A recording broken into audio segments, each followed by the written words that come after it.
Hola, soy Escapocón y este es el séptimo episodio del desafío de los 12 juegos. Generalmente no soy muy fan de los juegos de gestión. Sí, he jugado unos pocos en mi vida, pero la idea de un juego teóricamente infinito donde el objetivo es simplemente mantener algo, ya sea una ciudad, un parque de atracciones o un hormiguero, no es el tipo de juego que más me entusiasma. Debido a eso, Glitter Meet Grove no era un juego del desafío al que le tenía muchas expectativas.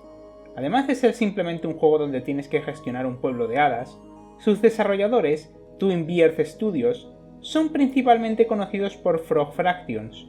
No lo he jugado, pero parece un simple juego flash para aprender matemáticas. Así que con tan poco entusiasmo a la hora de empezar el juego de este mes, debo de decir que no está mal. Tal y como comenté antes, en este juego controlas a la líder de las hadas, supongo, y con la ayuda de este hada verde con gafas que te servirá de guía y del resto de hadas del bosque, deberás construir un pueblo con el objetivo de atraer a más hadas que te ayuden con el resto de tareas. La principal diferencia que tiene este juego con otros del mismo género es el uso de las físicas. La idea es que tendrás que construir edificios encima de las ramas de los árboles, pero en Glitter Meet Grove, dichos árboles actúan de una forma más o menos realista, en el sentido de que las ramas se moverán hacia abajo si construyes algo encima, o se romperán si tienen demasiado peso. Y si un árbol crece demasiado podrá tapar el sol para los que se encuentren debajo, evitando que crezcan y hasta se pueden morir por esto.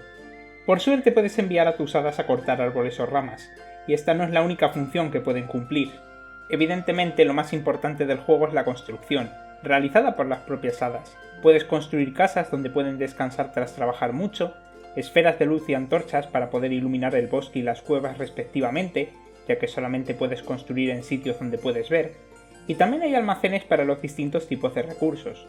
En este juego hay 4 que tener en cuenta: la madera, que sale al cortar árboles y generalmente se usa para construir edificios, la comida, que las hadas necesitan para sobrevivir y también crece de algunos árboles, los cristales, que se encuentran bajo tierra y son necesarios para edificios más mágicos, y las chispas, no de jamón y queso, que se recolectan con estos prismas cuando reciben la luz del sol, y son necesarias para conjurar hechizos.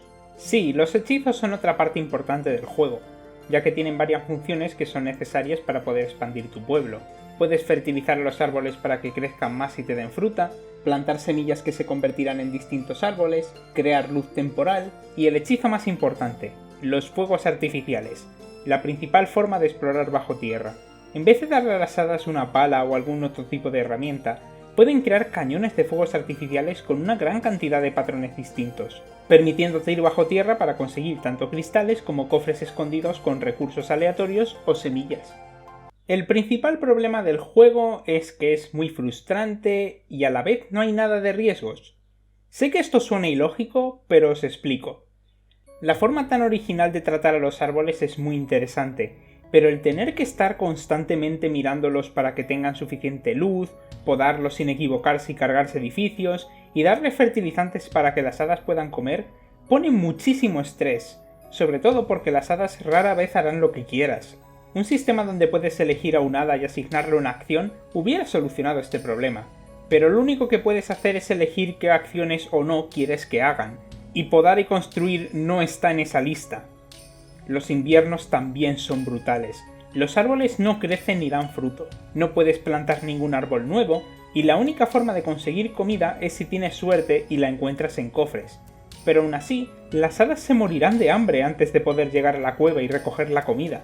Salvo porque no mueren. El juego simplemente dice que se van de la aldea porque ya no hay comida. Y si te quedas sin hadas, una de las que se fue vuelve y trae comida. No hay forma de perder. Por lo que una vez has construido y mejorado el castillo, un edificio cuyo único propósito es atraer a más hadas, no tienes mucho más que hacer. Como me aburría, decidí hacer eso que los jugadores de Minecraft siempre te dirán que no debes hacer: cavar hacia abajo como loco. Y mirad, he encontrado una puerta mágica. A lo mejor al otro lado hay algún tipo de recurso. TXT Wolf es una aventura estilizada como los juegos pioneros del género, esos que estaban vistos desde arriba y usaban gráficos en ASCII. Aquí llevamos a un personaje representado como una carita sonriente, un diseño muy simple pero también muy personalizable, ya que puedes pintarlo del color que quieras y hasta importar a tu personaje de Mass Effect 2.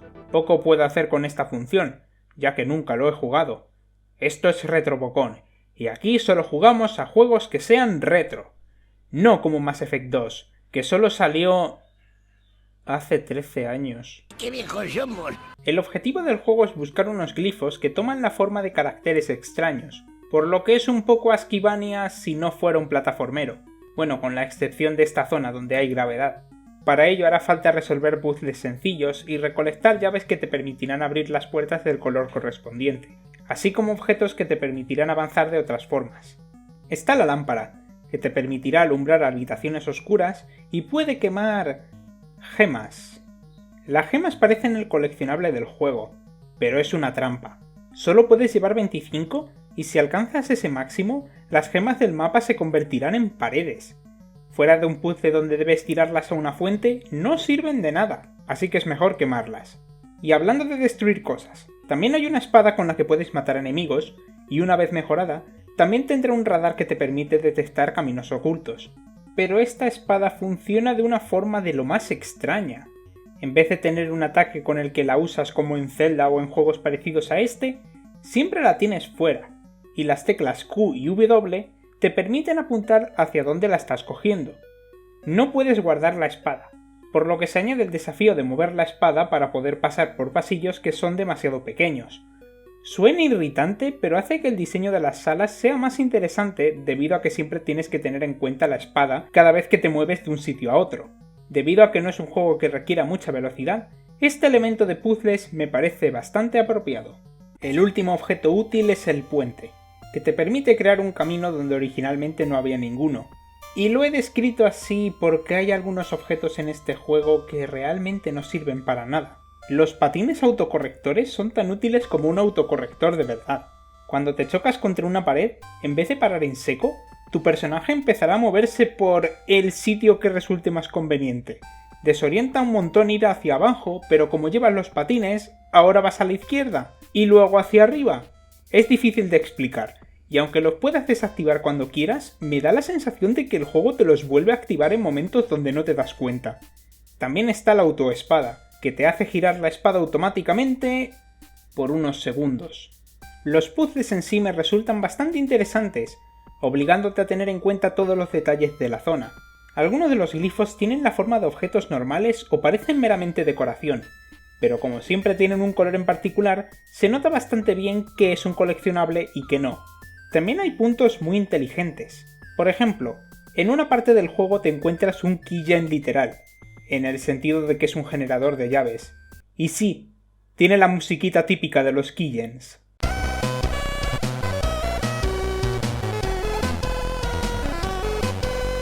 Sin embargo, una de las llaves, la naranja, no está disponible y es la que necesitas. ¿Qué hay que hacer? Pues ir a esta tienda, tirar un cubo de pintura naranja y pintarte a ti y a tus llaves de naranja. Y no es lo único, ya que como ahora todas tus llaves son naranjas, puedes subirte a esta plataforma hecha de puertas verdes, que normalmente abrirías con la llave verde que obtienes aquí, aunque también hay algunos puzzles que están para pillar. Por mucho que quise jugar a esto a ciegas, tuve que usar guías para algunos de los glifos. En el juego hay puertas que se abren solo si has vencido a todos los enemigos de un tipo que se encuentran en la zona, pero en esta sala hay una puerta así y una puerta que solamente se abre si hay enemigos de otro tipo. Y los enemigos no hacen respawn a menos que reinicies la partida, así que si te los has cargado a todos, te toca reiniciar. Al menos los objetos que has recogido se te quedan en esta reserva, para poder cogerlos si los necesitas. Otro aspecto negativo en mi opinión es que aunque el juego clava muy bien el estilo de la época, hay dos aspectos demasiado anacrónicos. Los glifos tienen dos variantes, amarilla y morada. Al coger la morada, empezarás a escuchar a una mujer hablando sobre la banda de nu metal Korn. Diría que al menos estoy aprendiendo algo, pero no solo podemos oírla con una calidad de audio imposible para los juegos de esta época, sino que además... During an all-night studio session, Korn backup dancer Ariel Helvetica insisted on arm wrestling every individual chicken wing in the nearby KFC. When bassinet player Garbanzo Gorbachev reminded him that you can't technically arm wrestle a wing, Helvetica quit the band to become a geneticist. His so-called chickens with arms are about to begin FDA testing.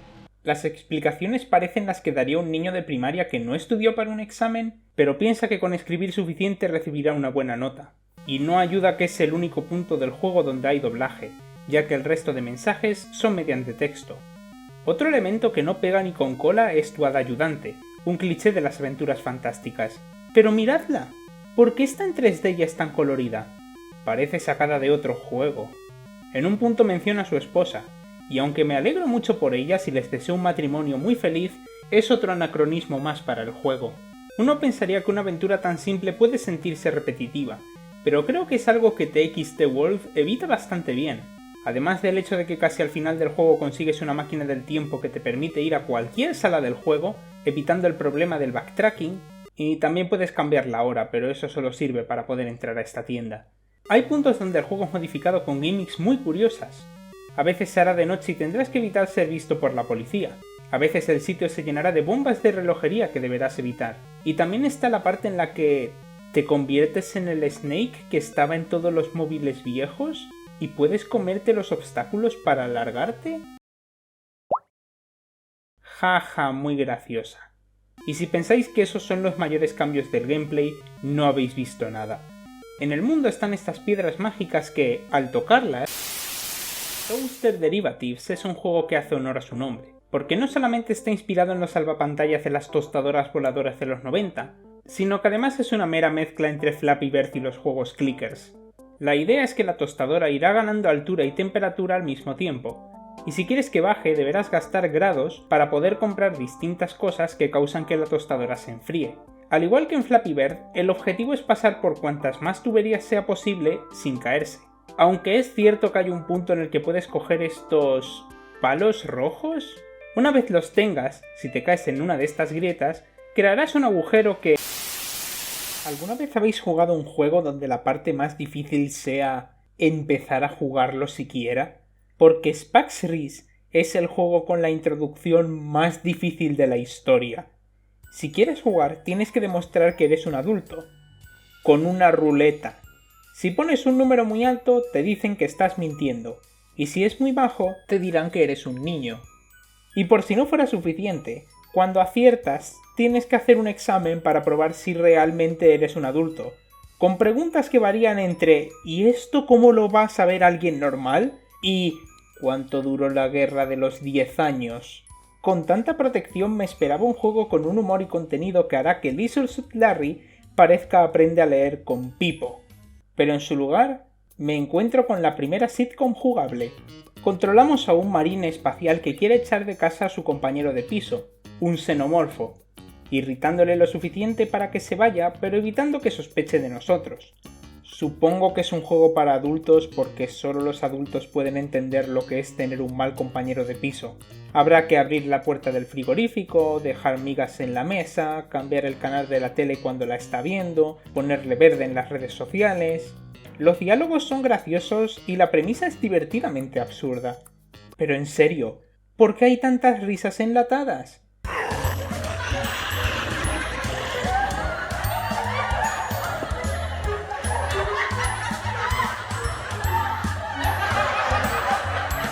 No paran de dar la lata. Gracias por apoyar mi punto. Realmente no hay mucho más en cuestión del gameplay de este juego. Lo único notable es que hay un modo difícil donde tu compañero de piso es el mismísimo Slenderman, que en vez de moverse como el xenomorfo, se teletransportará con estática de... Final Fantasy IV es un juego que innovó en el mundo de los RPG por turnos, introduciendo el llamado Active Time Battle, donde cada personaje solo podría usar acciones cuando se le rellenase una barra de comandos. Este sistema fue implementado por futuros juegos de la saga, así como por otros RPGs como Chrono Trigger. Pero ¿qué pasaría si otro juego famoso que va por turnos pasara a usar el Active Time Battle? Pues de eso trata Chess Invaders, un juego de ajedrez donde tus piezas y las de tu oponente funcionan con este estilo. Asumo que todos los que estáis viendo este vídeo habéis jugado al ajedrez. ¿Eso no era una delicia turca? Así que no hay mucho de lo que hablar aquí. El nuevo sistema de movimiento se siente algo extraño al principio, pero no tardarás mucho en acostumbrarte ya que las piezas son las mismas y se controlan igual... Espera, ¿qué es esa ficha morada? Si buscas un juego competitivo para 4 jugadores, Chick Bikers es para ti. Cada jugador llevará un pollo distinto, y al principio de cada turno, todos deberán elegir un total de 5 movimientos. Una vez elegidos, los pollos se moverán en esos patrones dejando un rastro de huevos. Si te chocas con un huevo u otro pollo, perderás, y el ganador es el último pollo en quedar en pie, el cual no acabará en el KFC. Hay muchos personajes desbloqueables con sus propias habilidades, pero me resulta extraño que sean personas reales, aunque luego siempre estés usando a los pollos. Supongo que será como en algunos juegos de la saga Magical Drop, donde tu personaje aparece en el fondo y a quien controlas es a estos bufones. Pero eso era algo que tampoco me gustaba en esos juegos. Igualmente, desbloquear a estos personajes es importante, porque ¿dónde demonios está Carmen Sandiego? Con esta frase se resume Inferno Investigation, un juego de misterio que toma lugar en el infierno tal y como Dante Alighieri lo describía en su famoso fanfic, La Divina Comedia, que de hecho puedes leer si necesitas pistas adicionales. Estás buscando un criminal e irás moviéndote por los 9 círculos del infierno interrogando a posibles testigos, que te describirán cómo es dicho criminal y hacia dónde ha dicho que se iba. Tendrás que anotar sus características para poder encontrarlo: género, color de ojos y pelo, hobby y autor favorito. Y solo recibirás dichas pistas en los círculos donde te digan que ha estado. Lo único malo del juego es la música, una especie de canto gregoriano a capela que estará sonando en bucle hasta el infinito. Es difícil concentrarse y leer las pistas con esto sonando de fondo.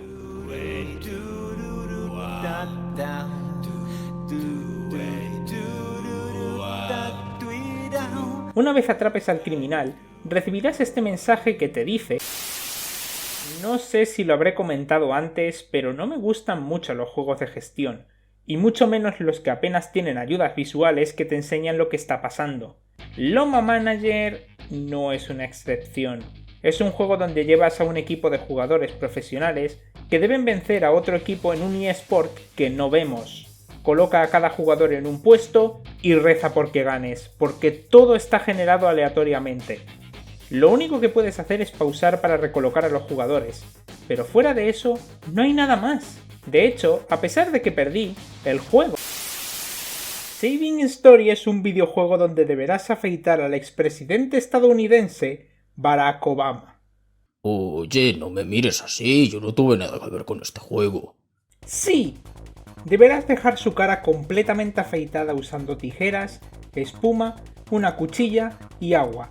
Pero te dan tan poco tiempo que dejarás al pobre Obama en ridículo en los momentos más importantes de su vida: su graduación del instituto, su campaña presidencial, el último afeitado antes de su muerte, la vez que en 2014 pusieron una bomba en un autobús y Obama la afeitó para desactivar la espera que... Ya te he dicho que yo no tengo nada que ver. Además, yo siempre afeito mis bombas antes de colocarlas. Barber Pole Position no es un juego de carreras.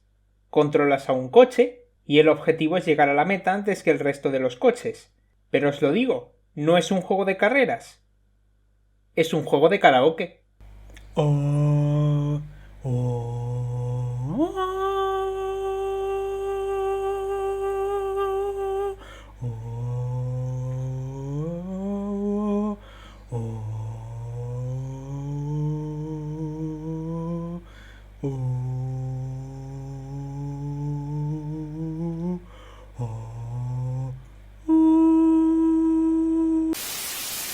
Souls of Darkness es sin duda el Dark Souls de los juegos LCD, y este zoom dramático no está editado, es así en el juego.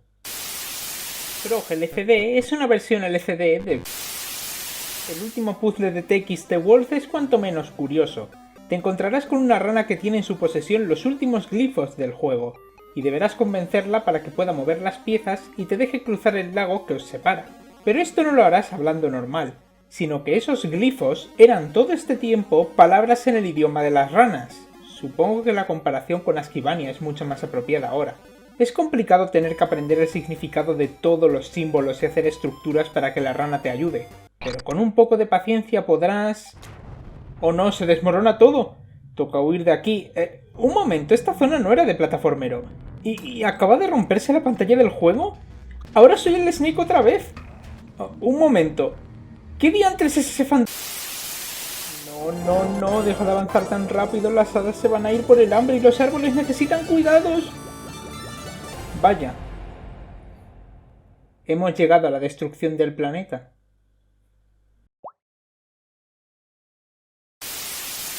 Y aquí acaba Frog Fractions 3, el mejor juego de gestión, aventura, simulación, sigilo, carreras, multijugador, RPG...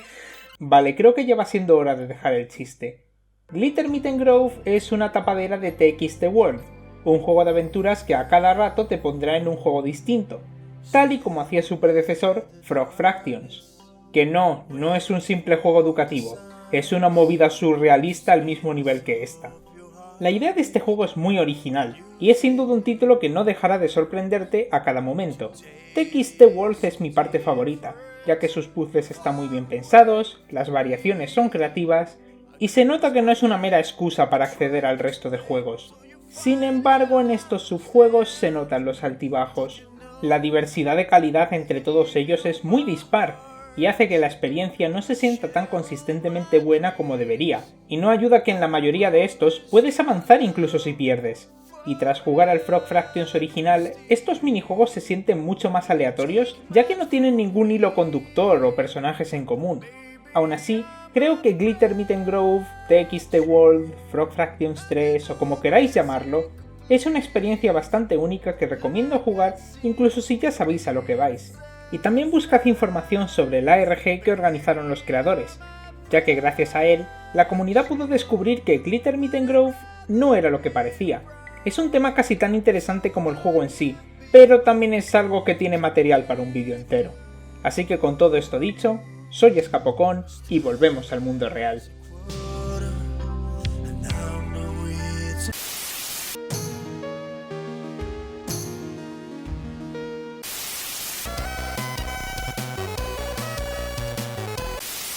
Oye, yo no tuve nada que ver.